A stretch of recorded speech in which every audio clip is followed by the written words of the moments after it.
வணக்கம் என் மக்களே. இந்த உலகத்துல கண்டுபிடிக்கப்பட்ட எல்லா விஷயங்களும் யாரோ ஒருத்தரோட தேவைக்காக தேடப்பட்ட விஷயங்களா தான் இருக்க முடியும்.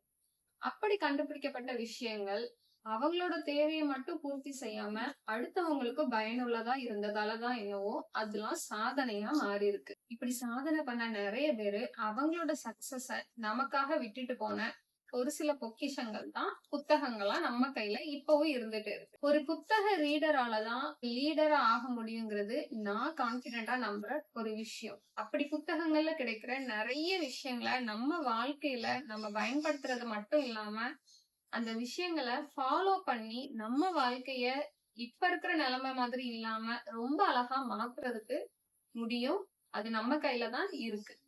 இப்ப நாம எந்த நிலைமையில இருந்தாலும் அந்த நிலைமைக்கு காரணம் நீங்க தான் சொன்னா நம்மளால ஏத்துக்க முடியல. ஆனா உண்மையான காரணம் அதுதான். இப்ப நம்ம எந்த நிலைமையில இருக்கோமோ அதுக்கு முக்கியமான காரணம் நாமளா மட்டும்தான் இருக்க முடியும். இந்த உண்மையை புரிஞ்சுக்கவே எனக்கு ரொம்ப நாளாச்சு. காரணம் புத்தகங்கள் தான்.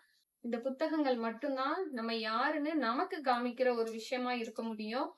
அப்படி நம்ம வாழ்க்கையை மாத்துறதுக்கு ஒரு மிகப்பெரிய பொக்கிஷமா அமைஞ்ச இந்த புத்தகங்களை வாசிப்போம், வாழ்க்கையை மாத்துவோம். நம்முடைய பயணம் தொன்று தொடரட்டும் சொல்லி முடிச்சுக்கிறேன். நல்லதே நடக்கும்.